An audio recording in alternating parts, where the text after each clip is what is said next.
తెలంగాణ భూపరిపాలన వ్యవస్థలో అత్యంత హిస్టారిక్గా భూభారతి చట్టం 2025 ఈరోజు అమల్లో రావటం.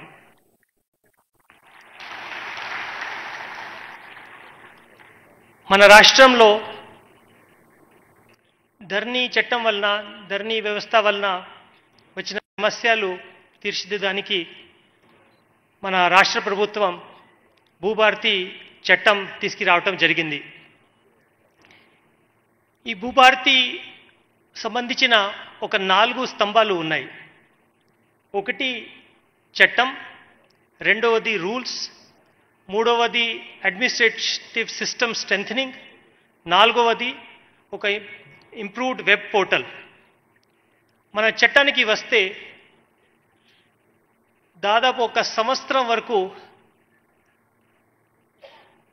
18 రాష్ట్రాల్లో ఉన్న చట్టాలు అధీనం చేసి మన రాష్ట్రంలో కూడా ఇంతకుముందు ఉన్న 6 చట్టాలు అంటే 1936, 1948, 1971 మరియు 2020 చట్టాలు అది డీప్గా స్టడీ చేసి దాంట్లో ఉన్న లోపాలు ఏంటి, మంచిది ఏంటి అన్నీ చూసి మన ముఖ్యమంత్రి గారి మరియు రెవెన్యూ మినిస్టర్ గారి మార్గదర్శకాలు వారు నేను అనుకున్న ఏదైనా సిస్టమ్ తీసుకువచ్చిన దానికి ఎన్ని రివ్యూ మీటింగ్స్ అవసరం ఉంటే ముఖ్యమంత్రి గారు, రెవెన్యూ మినిస్టర్ దానికన్నా ఎక్కువ మీటింగ్స్, అది కూడా చాలా లెంతీ డెప్త్లో డిస్కస్ చేసి ఈ చట్టం తీసుకురావటం జరిగింది. అంటే ఒకటి నేను చాలా ప్రౌడ్గా చెప్పగలుగుతాను, తెలంగాణ భూభారతి చట్టం ఈరోజు దేశంలో ఉన్న బెస్ట్ చట్టంగా ఉన్నది చాలా క్లియర్గా మనం చెప్పగలుగుతాము.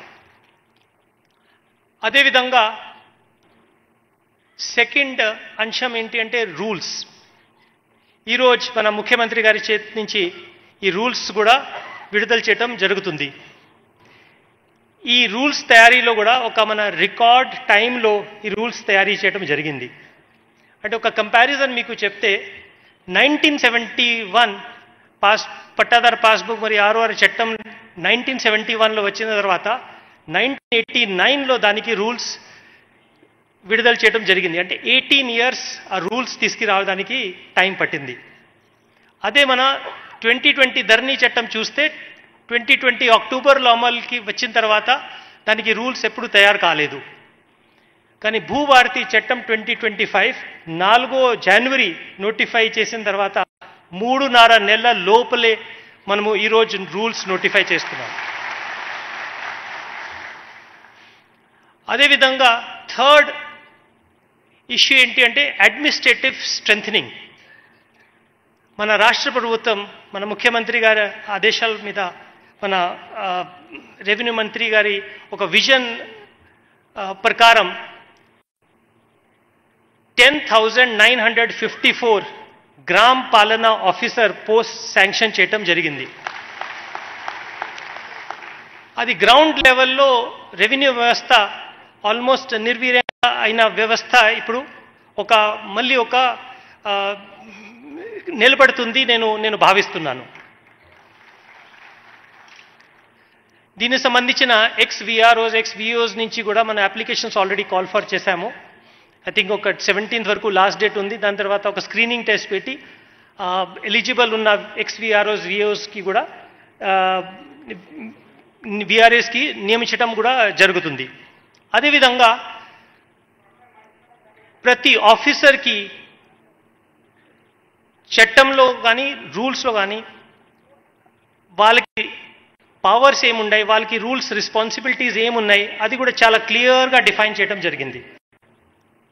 గతంలో ధరణి చట్టంలో చూస్తే ఏదైనా పరిష్కారం కావాలి అంటే ఏం ప్రొవిజన్ ఉండేది కాదు. ఇన్ఫ్యాక్ట్ ఏదైనా మోడిఫికేషన్ కానీ ఏదైనా మిస్సింగ్ ఎంట్రీ మనం కొన్ని మాడ్యూల్స్ ఉన్నాయి, TM33, TM15 కానీ TM31, సో మెనీ మాడ్యూల్స్. ఆ మాడ్యూల్స్కి యాక్చువల్గా there is no legal basis under the act. చట్టంలో రూల్స్లో ఇప్పుడు క్లియర్గా వాళ్ళ రోల్ డిఫైన్ చేయటం జరిగింది. అదేవిధంగా డీసెంట్రలైజేషన్ కూడా చేయటం జరిగింది, పవర్స్ డెలిగేట్ చేయడం జరిగింది. ఇంతకుముందు ఏదైనా చేయాలి అంటే ఓన్లీ కలెక్టర్ ఆర్ CCLA స్థాయిలో జరిగేది. ఇప్పుడు తహసీల్దార్ లెవెల్లో ఏం జరుగుతుంది, ఆర్డీఓ లెవెల్లో ఏం జరుగుతుంది, అడిషనల్ కలెక్టర్ ఏం జరుగుతుంది, కలెక్టర్ లెవెల్లో ఏం జరుగుతుంది, వెరీ క్లియర్లీ డిఫైన్ చేయడం జరిగింది. ఫోర్త్ ఏంటి అంటే వెబ్ పోర్టల్. అది కూడా చాలా ఇప్పుడు ఇంప్రూవ్మెంట్ చేసి మోడర్నైజ్ చేసి lot of front end improvement has been done in the portal and it will be launched by honourable CM today. And we hope that దీంతో చాలా వరకు పోర్టల్ ఉన్న సమస్యలు కూడా పోతాయి. ఎందుకంటే స్పీడ్ టెస్ట్ చేస్తే ధర్నీ పోర్టల్కి కంపేర్ చేస్తే భూభారతి పోర్టల్ చాలా ఇంప్రూవ్డ్ వర్జన్ ఉంది. ఈరోజు ఈ లాంచ్ చేసిన తర్వాత కంటిన్యూస్ దీంట్లో ఇంప్రూవ్మెంట్ జరుగుతుంది. ఎందుకంటే 1 జనవరి 2025కి పోర్టల్ ఎన్ఐసికి ఇవ్వడం జరిగింది. టెరెసిస్ ఇంతకుముందు ఉన్న సంస్థ నుంచి అది ఒక కేంద్ర ప్రభుత్వం సంస్థ ఎన్ఐసికి ఇవ్వడం జరిగింది. ఆ సంస్థ 1 జనవరికి టేక్ ఓవర్ చేసిన తర్వాత ఆల్మోస్ట్ 2 months నుంచి స్టెబిలైజేషన్ ఫేజ్లో ఉండేది, ఎందుకంటే చాలా లోపాలు ఉండేది దానికి. దాని తర్వాత ఇప్పుడు ఫ్రంట్ ఎండ్ టోటల్గా రీవ్యాంప్ చేసి చాలా స్పీడ్ కూడా పెంచడం జరిగింది.